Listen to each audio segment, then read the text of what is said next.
여기에 계시는 남자 성도 여러분들께 한번 여쭤보겠습니다. 만약에 지금 우리에게, 저를 비롯해서요, 한번 생각해 보시면 좋겠는데요.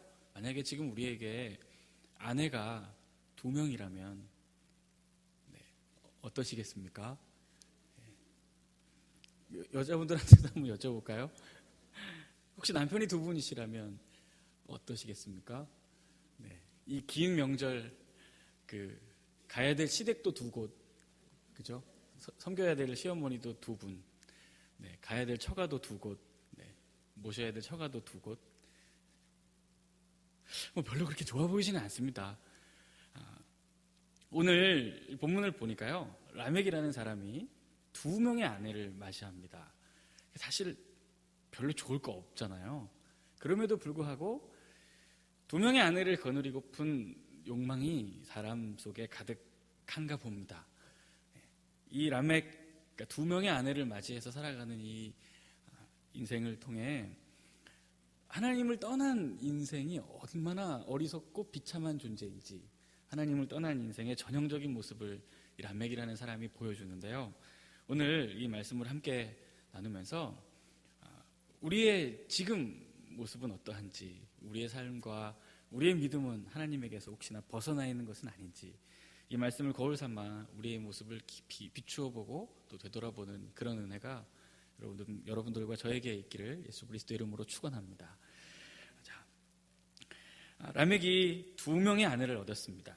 하나님께서 분명히 말씀하셨습니다. 아담과 하와를 지으시고 그들에게 영원불변의 창조의 원리이자 하나님의 뜻을 분명히 선포하셨죠. 창세기 2장 24절, 이러므로 남자가 부모를 떠나 그의 아내와 합하여 둘이 한 몸을 이룰지로다. 하나님 분명히 말씀하셨습니다. 한 남자와 한 여자가 둘이 만나서 한 몸을 이루는 것입니다. 한 남자가 2명의 여자를 만나서 한 몸을 이룰 수가 없죠. 한 남자가 부모를 떠나 한 여자와 합하여 한 몸을 이루는 것이 하나님께서 허락하신 창조의 질서이고 그분의 명령이셨습니다. 오늘 읽은 이 본문에 등장하는 이 라멕은 성경에 등장하는 사람 중에 최초로 하나님의 말씀을 정면으로 거스리고 2명의 아내를 얻는 최초의 사람으로 등장합니다. 그래서 궁금했습니다. 이 사람은 도대체 왜 2명의 아내를 얻을 생각을 했을까? 한 명하고 살기도 쉽지 않을 텐데, 한 명하고 사는 것도 결코 만만치 않을 텐데 굳이 2명의 아내를 얻고 싶었던 이 남자의 마음은 무엇이었을까? 오늘 말씀은 이 호기심에서 출발했습니다. 그러면 한번 이 라멕이 왜 도대체 2명의 아내를 얻었는지, 이 사람의 인생은 어떻는지 한번 깊이 조명해 보면 좋을 것 같은데요. 우선 왜 2명의 아내를 얻었는지 이 질문에 대한 답을 찾기 전에 이 라멕이 어떤 사람인가를 이해하면 훨씬 더 이 답을 잘 찾을 수 있을 것 같습니다. 우선 이 라멕이라는 사람의 이름의 뜻이 있습니다. 그 뜻이 무엇이냐면 힘센 자, 이런 뜻입니다. 힘 있는 자, 혹은 압제자, 혹은 힘 있는 젊은이, 이런 뜻을 가지고 있습니다. 보통 예전 이 성경의 시대에 아들의 이름을 아버지가 짓는 것을 감안할 때 이 라멕의 아버지가 이 라멕을 낳고 그 아들의 이름을 힘센 자, 혹은 압제자, 혹은 힘센 젊은이라고 지은 것을 보면 나름대로 그 아버지의 삶의 철학과 삶에 대한 가치관이 그 아들의 이름 속에 담겨 있는 것이죠. 그러니까 그 아버지가 뭔가 생각이 있고 뜻이 있어서 그 라멕의 이름을 그렇게 지은 것입니다. 그럼 도대체 라멕의 아버지는 왜 그렇게 이름을 지었을까? 라멕으로부터 몇 대 그 조상으로 한번 거슬러 올라가 보면 좋을 것 같습니다. 우선 라멕의 조상이 되는 가인의 삶을 한번 살펴보면 좋겠는데요. 자, 여러분 한번 눈으로 찾아서 같이 보셔도 좋을 것 같습니다. 창세기 4장 12절을 한번 보시면, 내가 밭을 갈아도 땅이 다시는 그 효력을 내게 주지 아니할 것이요 너는 땅에서 피하며 유리하는 자가 되리라고 하나님께서 가인에게 말씀하셨습니다. 가인이 아벨, 그 동생을 살해한 후에 하나님께서 그 살인자에게 주신 형벌입니다.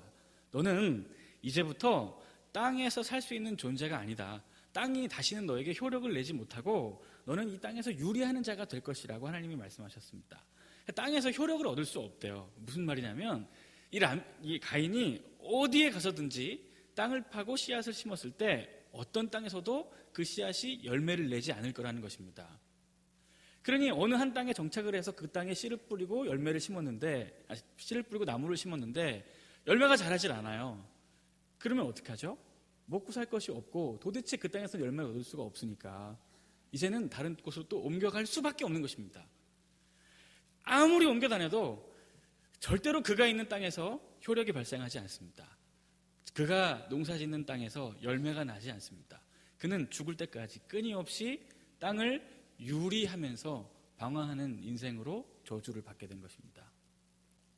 그런데 예나 지금이나 사람들이 모여 사는 사람들이 갑자기 자신의 마을로 들어온 어떤 나그네와 외인들에게는 경계심을 가지게 되죠. 더더군다나 갑자기 들어온 그 외인이 자신들의 먹을 것에 손을 대기라도 한다면 이 외인은 죽여 마땅한 사람이 됩니다. 그러니 가인은 어느 땅에도 발을 붙이며 살아갈 수 없는 존재가 되었고요. 어떤 땅에 가든지 그 땅의 사람들로부터 죽임을 당할지 모른다는 불안함 속에 평생을 살도록 저주를 받은 것입니다. 이 저주가 얼마나 무겁고 견디기가 어려웠는지 가인이 하나님 앞에 간구합니다. 13절 가인이 여호와께 이르되 내 죄벌이 지기가 너무 무거우니이다. 주께서 오늘 이 지면에서 나를 쫓아내시온즉 내가 주의 낯을 뵙지 못하오리 내가 땅에서 피하며 유리하는 자가 될지라 무릇 나를 만나는 자마다 나를 죽이겠나이다. 하나님에게 이렇게 하소연하는 것입니다. 그의 마음에 심각한 두려움과 근심과 걱정이 그를 사로잡았던 것이죠. 그러나 하나님께서는 그런 가인을 긍휼히 여기셨고 불쌍히 여기셔서 그에게 한 가지 분명한 약속을 하십니다. 자, 4장 15절 여호와께서 그에게 이르시되 그렇지 아니하다. 가인을 죽이는 자는 벌을 7배나 받으리라 하시고 가인에게 표를 주사 그를 만나는 모든 사람에게서 죽임을 면하게 하시니라 하고 하나님이 분명히 약속하셨습니다. 내가 너를 지켜주겠다는 겁니다. 네가 어떤 땅에서 유리하고 다니든지 간에 어떤 사람도 네 생명을 해하지 못하게 내가 지키겠다는 것이죠. 그러니까 하나님으로부터 이 가인은 평생 땅을 유리하면서 살도록 방황하면서 살도록 계속 돌아다니면서 살도록 저주를 받았지만 하나님의 은혜 아래 보호받으며 살 수 있게 된 약속은 받은 사람입니다. 그러니 가인은 끊임없이 방황하며 유리하며 돌아다니면서 그 불안함을 해소할 수 없는 마음으로 살아갈지라도 하나님께서 지켜주시겠다는 약속이 있기 때문에 그 약속 하나 붙들고 하나님 앞에서 평안하게 살도록 부르심을 이제 받은 것입니다. 그런 가인이 그 이후에 어떻게 살게 되는가? 자, 4장 16절을 보시면요. 가인이 여호와 앞을 떠나서 에덴 동쪽 놋 땅에 거주합니다. 자, 가인이 여호와 앞을 떠납니다. 떠나서 그가 하는 일이 무엇이었냐면 에덴 동쪽 놋 땅에 뭐 했다고요? 거주했답니다. 하나님께서는 그를 땅에서 유리하는 자가 되도록 저주하셨죠. 하지만 그는 놋이라는 땅에 거주하기로 정착하기로 했습니다. 하나님의 말씀을 정면으로 거부한 것입니다. 절대로 땅이 너에게 효력을 내주지 못할 것이고 너는 땅에서 유리하는 자가 될지라 너는 계속해서 모든 땅을 방황하며 돌아다니면서 살아갈 존재가 될지라고 하셨는데 이 가인은 스스로 자기의 인생을 개척하기로 마음먹은 것 같습니다. 그래서 놋이라는 땅에 그는 거주하고 정착합니다. 그리고 거기서 아내를 얻고 아들을 낳습니다. 그 아들의 이름이 17절을 보시면 에녹이죠. 그리고 이 에녹이라는 아들을 낳은 후에 이 가인은 17절을 또 보시면 성을 쌓고 그 아들의 이름으로 성의 이름을 에녹이라고 지었습니다. 놋이라는 땅에 정착을 한 가인이 이제는 거기서 결혼을 하고 그 결혼을 통해서 아들을 낳습니다. 그리고 그 아들의 이름으로 성을 쌓아요. 근데 이 에녹이라는 이름의 뜻이 무엇이냐면 봉헌이라는 뜻입니다. 그러니까 아마도 이 가인의 마음속에 이런 마음이 있었던 것 같아요. 하나님의 뜻을 어기고 정착 생활을 하기로 결정한 후에 그곳에서 결혼을 하고 이 땅에서 아들까지 낳았습니다. 이제는 그에게 자신의 편이 되어줄 사람, 특별히 남자 하나가 더 생긴 거예요. 그 땅에서 노동할 수 있는 노동력을 한 명 더 확보한 것이고, 혹여나 어떤 다른 사람이 자신의 생명을 헤아려 할 때 자기를 지켜줄 만한 군사력도 하나 더 확보한 것입니다.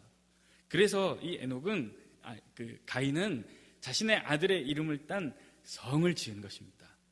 자신의 힘으로 자신의 땅을 일구고 자신의 삶의 안정과 번영과 풍요를 이루겠다는 의지를 확실하게 표명한 것이죠. 그리고 그는 이 에녹 성에서 계속해서 살아갑니다.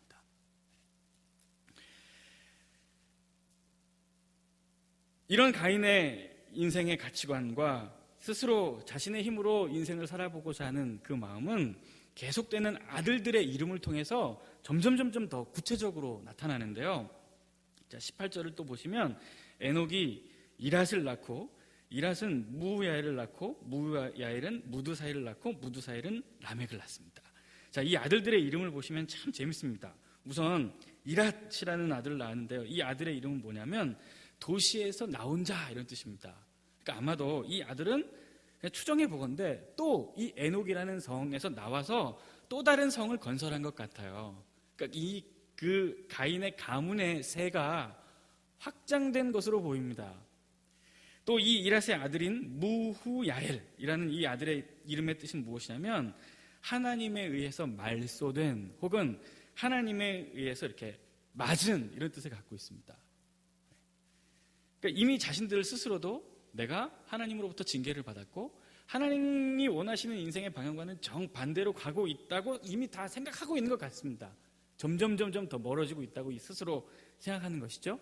그리고 그의 아이들인 무두사엘이라는 이 이름의 뜻은 무엇이냐면요, 하나님에 의해서 이제 한 단계 더 발전합니다. 하나님에 의해서 죽은 자, 음부의 사람, 그리고 욕망의 사람 이런 뜻을 가지고 있습니다. 도시에서 떠나고 하나님에게서 말소된 것을 지나 이제는 하나님에게서 완전히 죽은 자, 하나님의 자녀가 아닌 음부의 자녀라고까지 그 이름이 확대되어서 나갑니다. 점점 이 가문이 하나님과는 상관없는 쪽으로 계속 발전해 가는 것입니다. 그러다가 이 무드사엘이 그의 아들 라멕을 낳죠. 그리고 이 아들 라멕의 이름을 힘센 자, 힘 있는 자, 힘 있는 젊은이 압제자라고 지었습니다.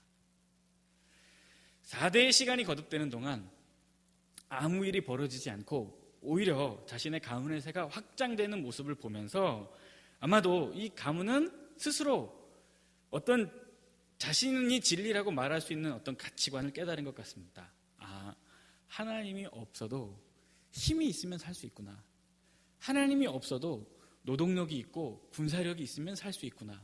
하나님이 없어도 견고하게 자기 힘으로 성을 쌓고 그 성에서 살면 얼마든지 안전하고 평안하게 살아갈 수 있구나.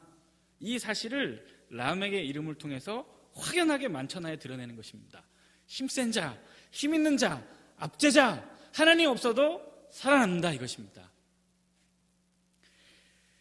그런 이 라멕이 2명의 아내를 맞이한 것입니다. 그러니 이 라멕은 그 아버지의 아버지의 아들로부터 대를 이어서 큰 교훈을 하나 학습한 것이죠. 하나님 없어도 괜찮고 다만 힘만 있으면 살아갈 수 있다. 내 힘과 내 능력이면 얼마든지 행복하게 살아갈 수 있다는 진리를 깨우친 사람입니다. 하나님을 떠난 인생의 전형적인 모습이죠. 하나님이 없어도 힘 있고 돈 있고 능력 있고 권세 있고 부귀 있고 명예 있으면 얼마든지 살 수 있다. 얼마든지 그런 것 있으면 하나님 없고 신앙 없고 믿음 같은 거 없어도 먹고 사는데 전혀 지장 없다고 강력하게 이야기합니다. 이것이 하나님을 떠난 인생의 전형이죠. 하나님이 내 삶에 있지 않고 하나님의 은혜라는 요소를 배제해도 먹고 사는 것에 아무 지장 없고 내 삶을 영위하는 것에 아무 문제 없고 오히려 능력과 부귀와 권세와 모든 것들을 더 스스로 얻을 수 있다는 교만과 자신감. 하나님을 떠난 인생이 보여주는 전형입니다. 그 인생의 모습을 이 라멕이 보여주는 것입니다. 그런 라멕이 2명의 아내를 얻는 것입니다. 이 라멕은 이 2명의 아내를 얻음으로써 하나님을 떠난 인생이 마음속에 있는 근심과 두려움을 제거하고자 스스로의 힘을 키우는 어리석은 존재에서 이제는 한 단계 더 나아가서 욕망이 이끄는 존재로 변화되는 모습을 보여줍니다. 자, 2명의 아내를 얻었습니다. 그리고 이제 이 2명의 아내로부터 4명의 자녀를 얻습니다. 처음 정착생활을 시작한 그의 조상 가인은 1명의 아내를 얻고 1명의 아들을 얻었어도 이 정도의 세를 불리며 살았습니다. 이제 라멕은 힘센 자, 힘 있는 자라는 이름의 라멕은 2명의 아내를 낳고 4명의 자녀를 얻습니다. 훨씬 더 좋은 환경과 여건을 갖추게 된 것입니다. 특별히 이 라멕이 얻은 2 아내의 이름을 보시면 참 또 재밌습니다. 이 라멕이 2명의 아내를 맞이했는데요, 그 중에 하나의 이름은 아다, 그 중에 하나의 이름은 실라입니다. 이 아다라는 이름의 뜻은 무엇이냐면요, 아름다운 혹은 사랑스러운 이런 뜻을 갖고 있습니다. 그리고 실라라는 뜻은 이 이름의 원뜻은 그림자, 어떤 그늘 이런 뜻인데요, 어떤 학자의 견해에 따르면 이 실라라는 말이 이렇게 딸랑딸랑 소리가 나는 어떤 소리의 의성어에서 비롯되었다고 그 견해를 밝힙니다. 그래서 특별히 이 단어가 목소리의 아름다움을 대변해주는 단어라고도 설명하기도 하는데요. 그렇다면 이 2명의 여인의 이름을 통해서 라멕이 갖고 있었던 생각을 또 한번 엿볼 수가 있습니다. 그는 목소리도 아름답고 그 겉모습도 아름다운 철저히 육적인 아내를 얻기를 원했습니다. 2명씩이나요. 더 많은 자손, 더 많은 아들을 얻기 위함이었죠. 그리고 그 얻은 아들들, 그 자녀들을 통해서 역시나 그의 세는 점점 더 확장되어 갑니다. 자, 우선 그의 아들들 20절, 아다야는 야발을 낳았으니 그는 장막에 거주하며 가축을 치는 자의 조상이 되었다고 합니다. 육축 치는 자의 조상이 되었습니다. 그 가인의 동생이었던 아벨은 양을 치는 자였지만 이 라멕의 아들 야발은 육축을 하는 사람입니다. 가축을 치는 자의 조상이 됩니다. 양뿐만 아니라 어떤 낙타, 나귀, 모든 짐승들을 포괄하는 것입니다. 그러니까 이 땅의 모든 짐승들을 다 포괄하고 다스리는 자가 자신의 아들이 된 것입니다. 또 그 아우의 이름은 유발, 둘째 아들이죠. 그 유발은 수금과 퉁소를 잡는 모든 자의 조상이 되었다고 말합니다. 음악을, 예술을 다스리는 영역에까지 자신의 아들이 영역이 미쳤습니다. 또 실라라는 아내를 통해서 두발가인이라는 아들을 낳았습니다. 이 아들은 구리와 쇠로 여러 가지 기구를 만드는 사람이라고 했습니다. 여기서 말하는 이 기구는 철기구를 이야기합니다. 금속을 가공할 줄 아는 사람의 조상이 된 것이죠. 그러니까 이 아들로 인해서 그는 더욱더 강력한 무기 혹은 농기구들을 손에 얻게 된 것입니다.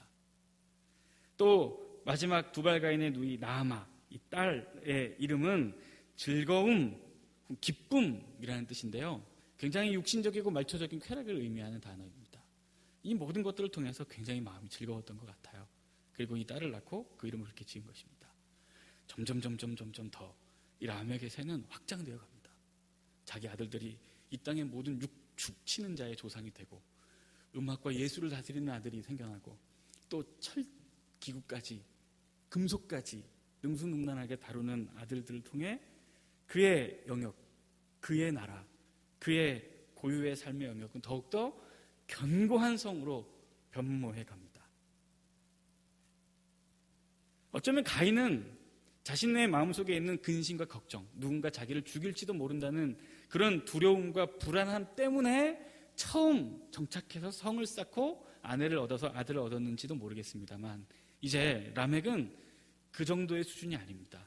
이미 욕망에 사로잡혀 자신의 삶의 모든 영역을 계속 확대해 나아가 이 땅에 자신의 왕국을 건설하고 이 땅에 자기만의 고유한 영역을 건설하려는 욕망에 사로잡힌 존재의 모습을 우리에게 보여주는 것입니다. 이것이 하나님을 떠난 인생의 전형적인 모습입니다.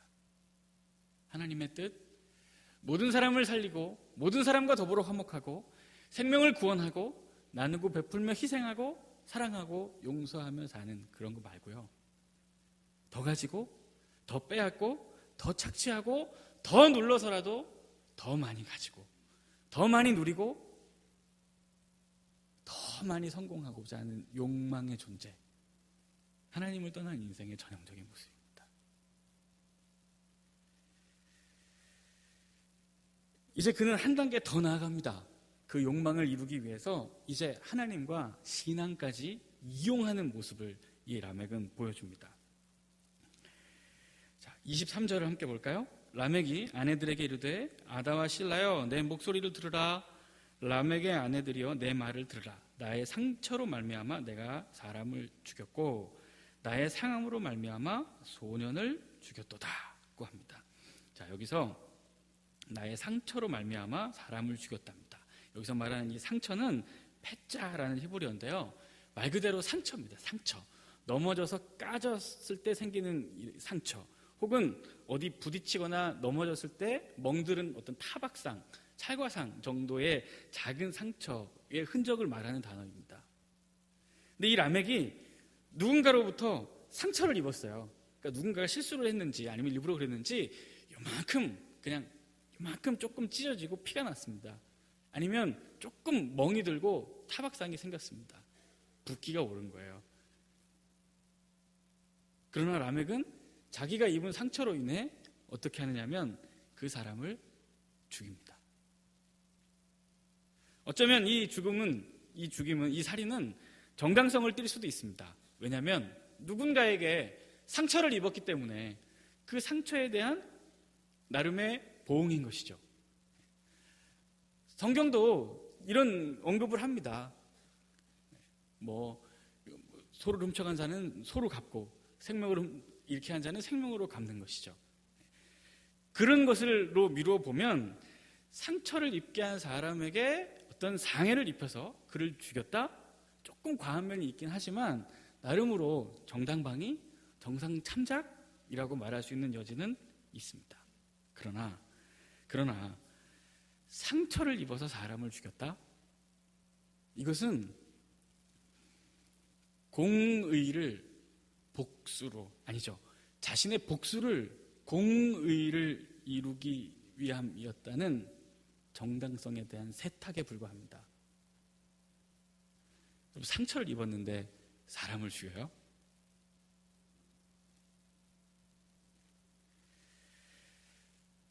생명을 생명으로 갚으라는 하나님의 말씀을 지켰다는 것입니다. 나에게 상처를 입힌 자에게 죽음으로 갚았다. 교묘한 말씀의 왜곡이죠. 이 말씀의 왜곡을 통해 그는 자신의 아내들을 안심시켰을 것입니다. 당신들은 참 시집 잘 온 거야. 누가 나를 건드리겠어. 상처 입혔어도 죽임을 당하는 남자에게 시집 왔으니 당신들은 먹고 살 걱정은 전혀 없는 거야. 그 자녀들에게도 안심을 시키는 것입니다. 또 나의 상함으로 말미암아 소년을 죽였다고 하죠. 여기서 말하는 소년은 최고로 따져도 40세 이하의 젊은이를 말합니다. 심지어 이 라멕은 청년도 때려 죽일 만한 능력이 있다는 것입니다. 자기에게 그런 힘이 있다는 것이죠. 그러니까 이런 힘과 이런 권세를 막 휘두르는 것을 하나님의 말씀이라는 것을 가지고 와서 스스로 정당화시키는 것입니다. 이 절정을 보여주는 것이 24절 말씀이에요. 가인을 위하여는 벌이 7배일진데 라멕을 위하여서는 벌이 77배로다. 하나님이 가인에게 말씀하셨죠. 15절, 그렇지 아니하다 가인을 죽이는 자는 벌을 7배나 받으리라 하시고 모든 사람에게서 그를 죽임에게서 면하게 하십니다. 하나님께서 가인에게 너를 죽이는 자는 7배나 벌을 받을 것이다 라고 얘기하신 이유는 무엇이냐면 피해 보복을 금지하고자 하는 하나님의 은혜의 말씀입니다. 누군가가 나에게 상해를 입히고 그 상해가 복수가 되어 다시 칼날을 그대에게 휘두르고 그 복수를 당한 사람이 역시나 억울해서 또다시 그 사람에게 또다시 칼날을 휘두르고 그 자녀는 자기 아버지의 원수를 또 갚고 그 아버지는 또 자녀의 원수를 또 그 자녀는 그 아버지의 원수를 또 갚고 계속되는 이 피해 보복을 금지하고 사람의 생명이 죽어나가는 것을 하나님께서 원치 않으셨기 때문에 가인의 생명과 함께 모든 사람의 생명을 보호하시고자 하시는 하나님의 은혜와 사랑이 담겨있는 말씀입니다. 이 말씀은. 그러나 이 말씀을 이 라멕이 이용을 하는 거예요. 하나님께서 말씀하시기를 가인을 죽이는 자에게 7배나 더한 벌을 줘도 상관없다고 하셨다. 그런데 나를 죽이는 자는 내가 77배나 갚아버릴 것이라는 겁니다. 7배를 갚는 것과 77배를 갚는 것이 뭐 그렇게 큰 차이가 있겠습니까? 똑같다는 것이죠. 즉 내가 나를 위해서 77배나 상대방에게 막 벌을 갚아도 나는 하나님 앞에 아무런 책임이 없고 문책을 받거나 그런 일 없다는 것입니다. 자신의 복수, 자신의 보복, 자신의 견고한 성을 유지하기 위해 수단과 방법을 가리지 않는 이 모든 것도 결코 하나님의 뜻에 전혀 어긋나거나 무관하지 않다는 것입니다. 즉 하나님께서 말씀하셨던 하나님의 선을 자신의 복수에 의한 도구로 철저하게 이용하는 것이죠. 이러한 삶의 모습은 사실 여러분들과 저에게도 있습니다. 하나님의 말씀이라는 잣대는 언제나 남에게는 철저하고 나에게는 관대합니다. 또 우리가 이루고자 하는 교묘한 욕심 그리고 교묘한 욕망이 거룩한 비전이라는 말로 포장되기도 합니다. 또 하나님 앞에서 철저히 게으른 것이 신중하고 지혜 있는 것으로 꾸며지기도 합니다. 또 내 유익을 관철시키기 위한 주장이 공의를 세우기 위한 노력으로 변질되기도 합니다. 또 모든 완악함과 죄, 이 죄 끝에 예수 그리스도의 십자가의 은혜를 언급하면서 자신의 죄의 문제를 덮으려 하죠. 그저 예수 그리스도를 용서의 수단, 자신의 마음속에 있는 죄의 그늘로부터 자유롭고 품 값싼 은혜의 도구로 전락시켜버리는 것입니다. 이러한 삶의 모습이 왜 여러분들과 저에게 없겠습니까? 하나님을 떠나는 인생의 전형적인 모습입니다.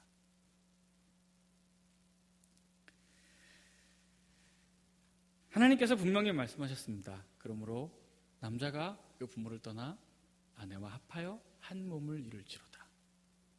그러나 그 말씀은 얼마 가지 못해 인간의 욕망에 의해 짓밟힙니다.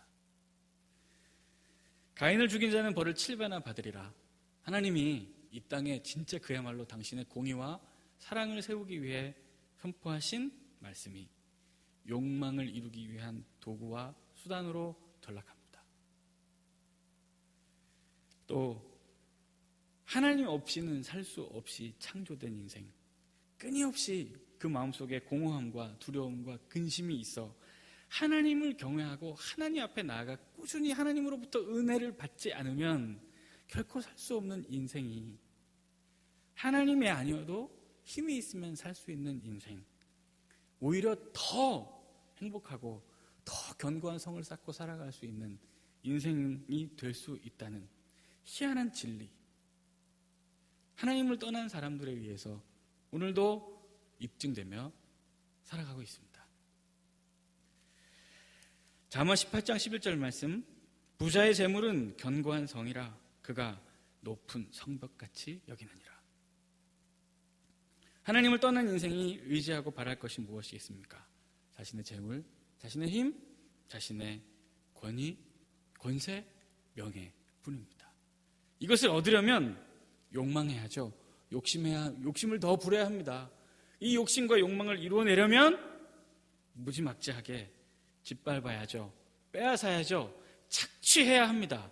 그리고 빼앗은 것을 빼앗기지 않기 위해 계속해서 견고한 성을 쌓아 올리고 더 견고한 성을 쌓고 더 깊이 땅을 파고 더 깊이 숨고 더 은밀하게 숨겨야 하는 것입니다. 그렇게 어리석은 인생들이 하나님을 떠나 살아가고 있는 것입니다. 사랑하는 모든 성도 여러분, 오늘 이 말씀을 거울 삼아 우리의 모습을 한번 비춰보시지 않으시겠습니까? 지금 우리는 하나님이 없으면 살 수 없다는 절박함 속에 매일매일 하나님의 은혜를 구하며 이 세상에 속한 모든 욕심과 어떤 욕망과 헛된 꿈들을 다 버리고 오직 하나님께서 이 마음을 당신의 뜻으로 채우시기를 간구하며 살아가고 있는지, 아니면 혹여나 혹시라도 내 삶에 신앙, 하나님이라는 요소를 배제하더라도 먹고 살 걱정은 하면서 살고 싶지 않으니까 힘을 얻고 돈을 얻고 명예를 얻고 권세를 얻고 부를 얻기 위해 딴 주머니를 차고 노력하면서 하나님까지 들먹거리고 신앙까지 이용하는 교묘한 죄악된 모습은 없는지, 어떤 모습이 솔직한 지금 내 삶의 모습인지 깊이 되새겨볼 필요가 있다고 생각합니다. 하나님을 떠난 인생이 올바르게 살아갈 수 없습니다. 혹 하나님은 죄를 지은 가인도 버리시지 않고 그에게 지켜 보호하시겠다는 은혜를 주셨습니다. 하나님 앞에 죄가 있는 인생도 얼마든지 예수 그리스도의 십자가의 은혜로 구원받아 하나님의 자녀가 되어 그의 은혜와 보호하심의 날개 아래 살아갈 수 있습니다. 그러니 사랑하는 모든 성도 여러분, 우리 마음속에 있는 근심과 걱정, 두려움이 하나님을 떠나거나 하나님을 잊게 되는 계기가 되지 않기를 원합니다. 그리고 더 잘 살고 싶은 욕망, 혹시나 내 삶에 하나님이라는 것을 배제해도 문제없이 살고픈 교묘한 욕심이 하나님을 사랑하는 마음보다 더 커지지 않기를 원합니다. 끊임없이 하나님을 사랑하고 우리를 구원하신 십자가의 은혜를 날마다 더 구하며 하나님 앞에서 겸손하게 당신의 은혜가 아니면 살아갈 수 없다는 고백을 늘 드리고 그 기도를 통해 하나님으로부터 능력을 받아 하루하루 겸손하게 살아가는 여러분들과 저의 삶이 될 수 있기를 예수 그리스도 이름으로 축원합니다. 기도하겠습니다. 하나님 아버지 감사합니다. 오늘도